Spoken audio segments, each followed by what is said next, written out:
महाराज जी, राम मंदिर चंदा चोरी मामले को आप कैसे देखते हैं? जिस तरह से मामला सामने आया, फिर मुख्यमंत्री योगी आदित्यनाथ ने मामले को तुरंत संज्ञान लिया और एसआईटी टीम गठित कर दी। अब पुलिस ने 8 लोगों को गिरफ्तार किया। सभी लोगों से पूछताछ किया जा रहा है। मुख्यमंत्री ने भी कहा कि दोषियों को बख्शा नहीं जाएगा।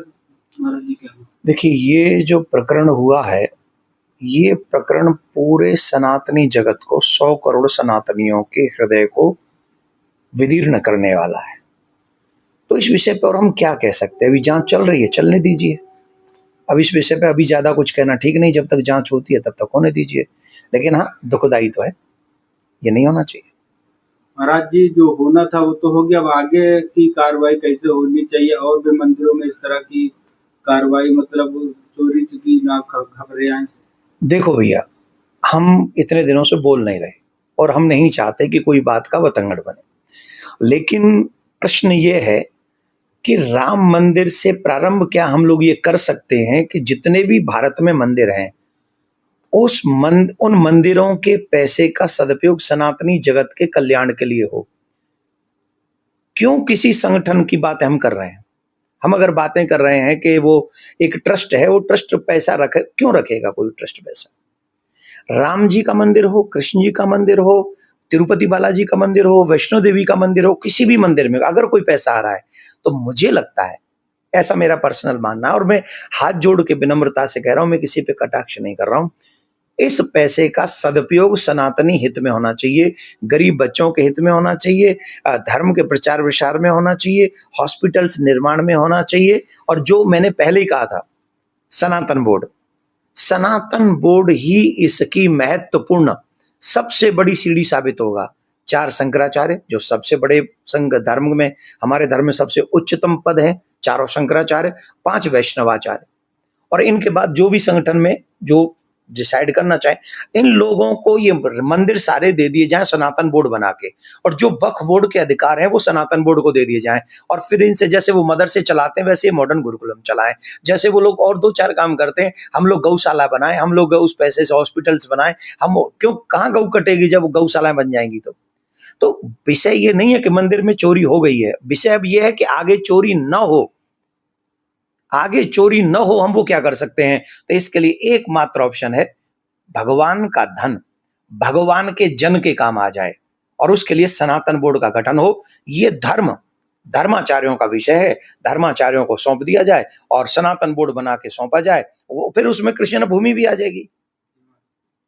अगर आप सनातन बोर्ड बनाएंगे तो फिर कृष्ण भूमि का निर्माण हो जाएगा, काशी विश्वनाथ का निर्माण हो जाएगा, फिर मेरे बच्चों के चरित्र का निर्माण हो। जब मॉडर्न गुरुकुलम में मेरे बच्चे जाएंगे तो क्या होगा?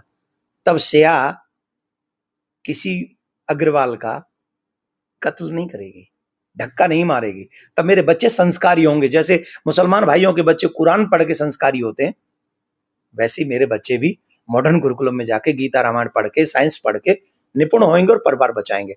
तो इस समय शायद राम जी ने हमको इशारा किया है कि सनातन बोर्ड बनाया जाए, चारों शंकराचार्य, पांचों वैष्णवाचार्यों को इसमें लिया जाए और उसके साथ ये सनातन जगत को सौंप दिया जाए। ये सबसे बेस्ट है इस समय, जो इस समय दर्द है उस पर मलहम का काम करेगा। महाराज जी, अयोध्या राम मंदिर चंदा चोरी विवाद पर विश्व हिंदू परिषद ने अपना पक्ष स्पष्ट कर दिया है। विश्व हिंदू परिषद के राष्ट्रीय अध्यक्ष आलोक कुमार ने कहा कि मंदिर निर्माण से लेकर उसके संचालक तक में विश्व हिंदू परिषद की कोई भूमिका नहीं है। बीएचपी की भूमिका सुप्रीम कोर्ट के फैसले के साथ ही खत्म हो गई थी। मैं स्वागत करता हूं वो हमारे बीएचपी के जो अध्यक्ष हैं श्री आलोक जी, बहुत बुद्धिजीवी हैं जिन्होंने सनातन के लिए काम किया है। संघ बहुत देश धर्म के लिए काम कर रहा है, इसमें कोई संशय नहीं है। और मुझे लगता है कि वो भी, जो मैंने कहा है सनातन बोर्ड की बात जो मैं कर रहा हूं कि चारों शंकराचार्य, 5 वैष्णवाचार्य, संघ भी यही चाहता है जो मुझे लगता है, और आदरणीय आलोक जी भी यही चाहते होंगे कि निश्चित तौर पे सनातन बोर्ड बने। और मैं उनकी इस बात से सहमत हूं। बीएचपी और संघ ने बहुत बड़े बड़े कार्य सनातन के लिए किए हैं। महाराज जी, एआईएमआईएम के प्रमुख असदुद्दीन ओवैसी ने कहा कि श्री राम मंदिर ट्रस्ट भूमि में अगर कोई मुसलमान होता तब तक गोली मार देते और केस बंद हो जाता। काहे को नाम ले रहे हो आप उसका भाई? मैं तो उनके ऊपर कुछ बोलता नहीं और ना ही मुझे कोई टीआरपी चाहिए। मैं टीआरपी वीआरपी के चक्कर में नहीं पड़ता हूँ, लेकिन इस समय उनको अपनी बोलती बंद रखनी चाहिए, क्योंकि ये विषय सनातनियों का है, उनका नहीं है। जब कुरान का और मस्जिद का कोई विषय हो तब उन पे उनको बोलना चाहिए। जबरदस्ती हिंदुओं के बीच के धार्मिक विषय में उनको अपने वक्तव्य देने की आवश्यकता नहीं है, ऐसा मैं मानता हूँ। धन्यवाद।